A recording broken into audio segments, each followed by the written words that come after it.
Magandang araw mga ka-farmers. For today's video, mag-a-apply tayo ng insecticide at saka pag-haluin natin yung fungicide. So, ang i-apply po natin na insect control or pest control, itong si, ayan, ito munang I1 insecticide.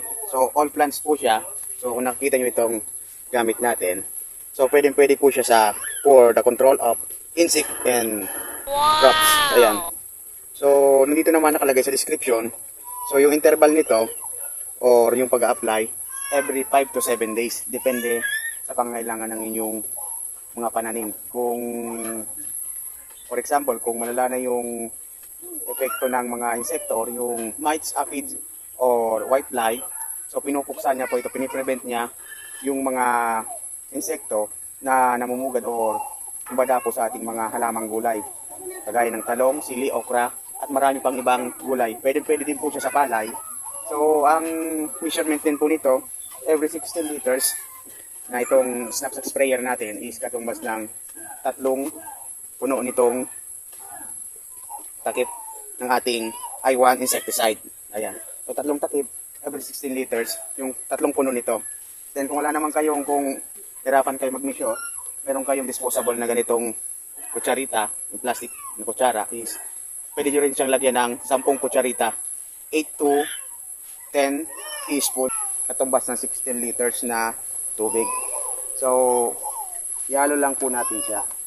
So, yung insecticide po yung gagamitin natin dahil apply natin yung ating silihan. Ito. So, 3 takip gagamitin natin.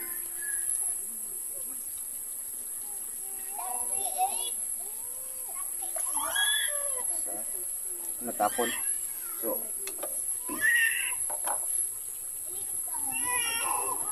dalawa. Tatlo. So, 3 takip lang po yung katumbas niya. And then, ito naman, pwede tayong maghalo. Pwede natin paghaluin yung fungicide niya. So, good for all plants naman po ito. Ayan. Pwede siya sa mga okra, talong, sitaw, lahat ng klase ng uri ng gulay, pwede siyang i-apply. Ang kagandahan po ng ating produkto o itong ating ginagamit, ang nagustuhan ko dito is yung organic siya. So yes, tama-tama yung narinig nyo is bibira tayo maka-encounter ng pure organic na fungicide or pesticide. So itong ginagamit natin is wala siyang overdose. Kahit maging 4 na takip pa yung malagay nyo, every 16 liters, wala siyang overdose. Hindi din po siya nakakasama sa balat or environmental friendly siya. Wala siyang overdose. Hindi siya masama sa kalusugan pag nalangkap mo. So ayan, kung mas mainam is recommended ko sa inyo maggamit na lang kayo ng face mask kung hindi kayo sanay mag-apply ng mga ganitong produkto kung hindi pa kayo sanay. So, applyan din natin o sabahan din natin ng fungicide siya. So, lagyan lang din natin siya ng mga 2 takip.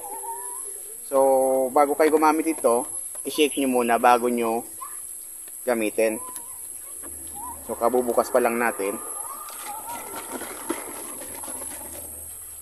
Then,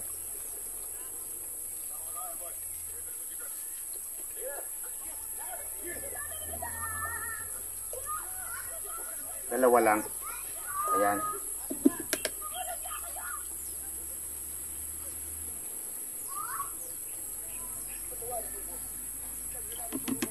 Pwede natin siyang haluin. Gamit lang kayo ng pang-halo.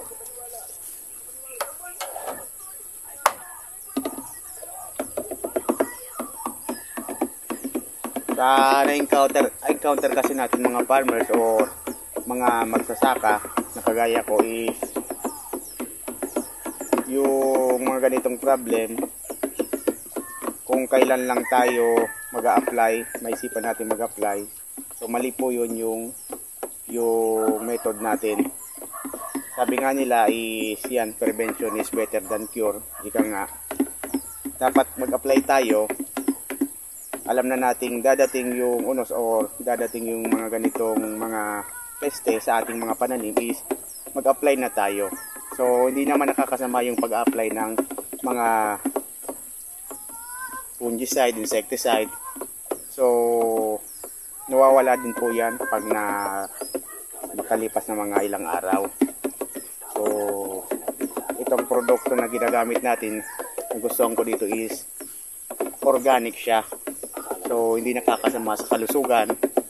So hindi din siya po hindi din siya nakaka-overdose ng pag-apply or pag-spray natin. Kasi nga is pure organic yung ginagamit natin. So pag nahalo na natin, pwede na tayong mag-spray. So spray lang natin yung ating silihan. Pinagalo ko po fungicide at saka insecticide para isahan na lang. Yun yung dosage nila is 3 takip yung nilagay natin ng insecticide. Then 2 takip ng fungicide. So magkasama na po yung combination po itong dalawa. So tara mag-spray na tayo. Mas mainam mag-spray kayo pag sa tuwing hapon or sa umaga naman 5 to 9 AM. Sa hapon, yung dapat hapon is 4 to 6 PM. Kasi doon nagsisipaglabasan yung mga peste, yung white fly, mites, aphids, doon sila nagsisipag, tumatambay sila sa may mga dahon sa puno ng ating mga silihan o talungan. So doon din tayo babanat ng pag-apply. So tara, samahan nyo ako mag-apply tayo. So ulitin ko mga ka-farmers, sa mga baguhan pa lang mag-apply ng mga fungicide at saka insecticide kagaya nitong ating ina-apply, is mas mainam sa tuwing hapon 4 to 6 PM mag-apply kayo din. Sa umaga naman is 5 to 9 AM. Mas mainam yung ganun kayo mag-apply kasi dun sila nagsisipaglabasan sa mga oras ng mga sinabi ko. So ang pag-apply nito,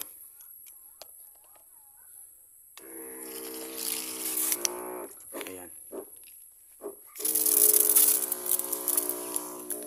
kailangan natin na-applyin sila para ma-prevent natin yung or ma-maintain natin yung mga peste na sumisira sa ating mga pananim. So pwede nyo rin applyan yung sa baba.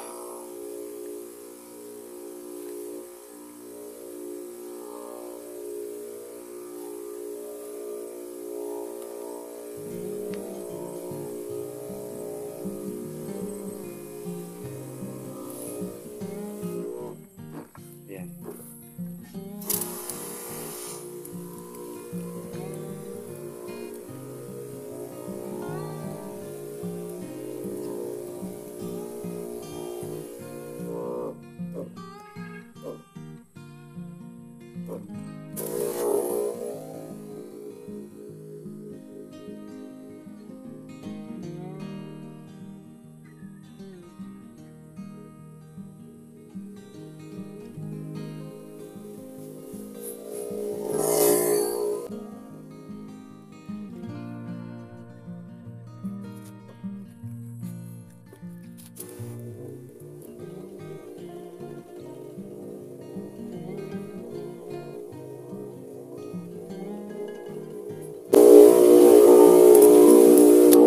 Pwede nyo rin isama itong mga daanan niya sa may malapit sa tudling para ma-sure nyo talaga na patay talaga, tipok talaga yung mga peste na namamahay sa ating or namamalagi sa ating mga tanim. Kahit anong tanim pa man yan, pwede nyong applyan nitong ating gamit. So gaya ng sinabi ko is prevention is better than cure. So huwag na tayong umasa or to see is to believe na baka nagbabakasakali tayo na walang dumabo na sakit sa ating mga tanim. So mas mainam na habang wala pa is mag-apply na tayo. Yun ang recommended. So base lang po sa aking experience, yun pong aking sasabi lang sa aking experience dito sa ating mga taniman is mas mainam na mag-apply na tayo kaysa mauli pa ang lahat. So ayan. So ulitin ko yung interval po nito is 5 to 7 days. Nakadepende pa rin sa pangangailangan ng inyong mga tanim. Pwede rin kayong mag-apply nito every 4 days Depende. Pag alam nyo nang wala ng peste or na-control nyo na yung mga insekto sa inyong mga pananim, is pwede din kayong mag 5 to 7 days interval. Lalong-lalo na sa mga ganitong nag-harvest na tayo, is kailangan natin ma-prevent yung mga insect.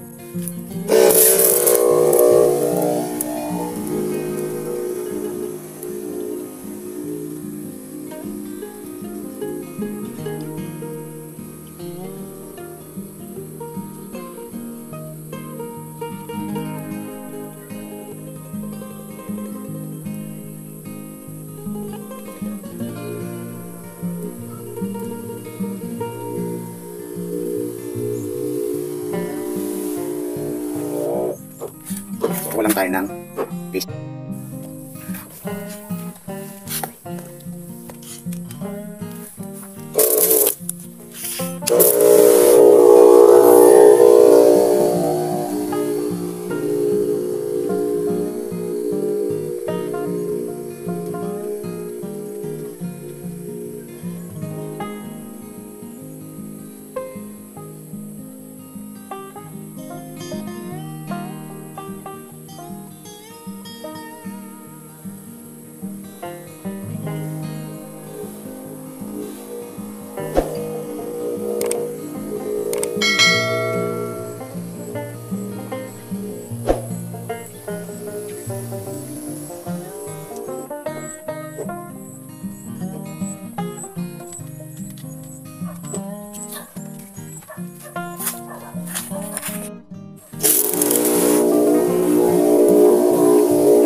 So once again, this is Kuya Agray TV.